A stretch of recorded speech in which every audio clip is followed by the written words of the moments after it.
तफसीलात नहीं। अब नज़र बद की पहचान क्या है, थोड़ा सा वो भी देख लेते हैं। हाउ टू डिटेक्ट, कैसे मालूम हो कि नज़र बद किसी को लगी है। चंद बातें आपके सामने मैं रख देता हूँ। नज़र बद से क्या होता है, गैर मामूली तब्दीली या तगय्युर, जिसको बोलते तगय्युर समझते हैं, तुग़यानी। जैसा कि एक नदी है, उसमें पानी नहीं है और अचानक बाढ़ आ गई, होता है ना कभी, बहुत से लोग उसमें मर जाते हैं, बह जाते हैं घर बार, क्योंकि 8 महीने नदी सूखी होती, 4 महीने पानी, लेकिन अचानक गर्मी के मौसम में इसको बोलते तुग़यानी। अचानक सूखी नदी में बाढ़ आ गई, समझ रहा। अचानक किसी इलाके में बारिश ही नहीं हो रही, लेकिन पानी ऐसा आ रहा नालों में कि नाले भर कर जा रहे, तो कोई आदमी सेफ्टी भी नहीं करता ना, बारिश आती रही तो आदमी सेफ्टी करता है कम से कम, होता है। तो अचानक जिस्मानी या जहनी तगय्युर, तुग़यानी में एकदम बदल जाना, ये एक अलामत होती है जिनकी, जादू की और नजर बद की। एकदम सेहतमंद इंसान 1 सेकंड पहले और अचानक गिर गया, सेकंड मोमेंट, उसको कुछ सेहत में प्रॉब्लम, समझ रहे आप, ये है अचानक, समझ रहे ना आप, अच्छे से एक बीमारी की तरफ चला गया, ये एक बहुत बड़ी अलामत होती है। लेकिन एक बात आप हमेशा याद रखिए, हम जब जादू की बात करते हैं, हम जब नज़र बद की बात करते हैं, तो यहाँ मेडिकल या मेडिकेशन का इंपॉर्टेंस हम कम नहीं कर रहे किसी भी हाल में, वो भी होना चाहिए, वो भी बहुत इंपॉर्टेंट चीज़ है, याद रखिए। दवाखाने जाना, चेकअप्स कराना, साइकेट्रिस्ट के पास जाना, मेंटल चेकअप्स कराना, मेंटल काउंसलिंग्स कराना, होता है कभी आदमी नफ्सियाती परेशानी में होता है, ना उस पर जिन होता है, ना उस पर जादू होता है, ना उसको नज़र बद लगती है, तो उसको चाहिए कि वो ये सब करें। हमारे पास हमारे माहौल में मेडिकल चेकअप तो बहरहाल कर लेते हैं हम लोग, साइकेट्रिस्ट चेकअप का बहुत बड़ा मसला है। ऐसा बहुत से लोग मेरे पास आते हैं मशवरा, तो मैं कहता हूँ देखिए ये मशवरा मैं देने से पहले ये कहूँगा, एक साइकेट्रिस्ट काउंसलिंग आप कर लो, पागल थोड़ी हो फैसले हम आप दवाखाने भेज रहे। और हालत ये है कि एक मरतबा मैं एक दवाखाने के पास से गुजर रहा हूँ, पागलों का एक दवाखाना है, मेंटल हॉस्पिटल है, जैसा लोग, तो वहाँ 2 लोग वहाँ से निकल रहे हैं, मैं उनको सलाम भी कर रहा हूँ तो मुँह छुपा के भाग रहे। मतलब हमारे माशरे में, हिंद पाक में, इंडिया पाकिस्तान में हालत ये है, साइकेट्रिस्ट काउंसिल तो दूर, सिर्फ एक साइकेट्रिस्ट के दवाखाने या कंपाउंड में जाना बोले तो बुराई की अलामत है। लोग दूर से क्या बोलेंगे, लोग पागल तो नहीं होगा, भागो यहाँ से। दवाखाने से निकलते को मिल गए, भाई मैं नहीं पागल, मैं देखने आया था, मैं नहीं, तुम समझेंगे नहीं, तुम्हें आया हूँ, इतना इतना वो है नहीं। एक साइकेट्रिस्ट काउंसलिंग, ठीक, और दूसरा ऐसा कोई इंसान जो, जिसको हम कहेंगे ऐसे अमराज जो इंसान के जो है जिनसी ताल्लुक़ात से ताल्लुक़ रखते हैं, उनमें बहुत डर रहता है उनको, इतना डर और इतना मुंह छुपाते इसकी कोई इंतहा नहीं। मतलब सेक्स रिलेटेड प्रॉब्लम्स जो होते हैं, इतना कि वो साइकेट्रिस्ट काउंसलिंग से ज़्यादा खतरनाक रहती। ये एक्सपीरियंस मुझे इसलिए भी है कि मैं मेडिसिन का बिजनेस करता था, तो बहुत सारी मेडिसिन ऐसी आती थी जो उससे रिलेटेड होती थी, ठीक,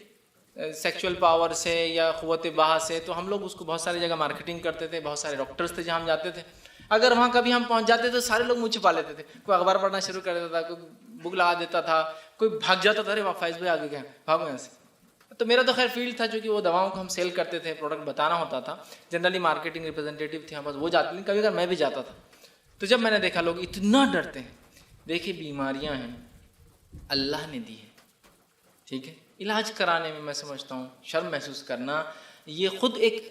इंडियन, जैसा जिसको कहेंगे इंडियन पाकिस्तानी बांग्लादेशी एक मेंटालिटी है कि इलाज चाहे कोई भी हो उसमें भी शर्म और हया, मतलब इस मामले में कि जहाँ होना नहीं चाहिए वहाँ भी होती है। इलाज कराने में काहे की शर्म,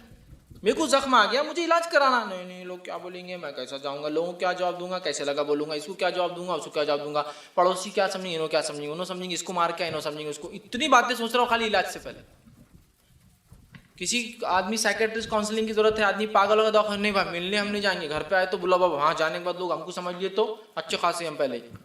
इतना डर है। साइकेट्रिस्ट काउंसलिंग कराना चाहिए, कभी कभार ये भी ज़रूरी होता है, क्योंकि उसमें कोई जादू नहीं होता है, कोई नज़र बद नहीं होती, कोई आसिफ नहीं, मेंटल इंसान डिस्टर्ब होता है, समझ रहा, तो ये कराना चाहिए। अब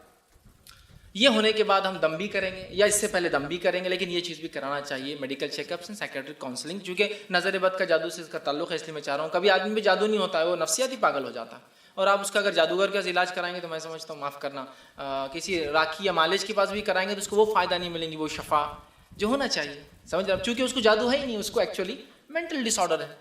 कोई डिसीज़ है, ठीक, इस बात को हम समझें, ठीक। अब जो है, लेकिन वाकई में अगर नज़र बद है या इस तरह का है, तो चंद चीज़ें जिससे पता चल सकता है नज़र बद है, उसमें एक चीज़ ये है कि चेहरे पर पीलाहट होना और हल्के पड़ जाना, जो कि हदीस में ही है ना, कि आप सब देखा बच्ची का चेहरा पीला था तो कहा इस पर दम करो, तो चेहरे का पीला हो जाना जो एबनॉर्मल होता है, येलोइश चेहरा हो जाता है, ठीक है, और उसके साथ साथ जो है नीचे जो है हल्कों का पड़ जाना, इसी तरह जो है सीने में जो है घुटन का एहसास होना, मतलब आदमी अच्छा है, उसको कोई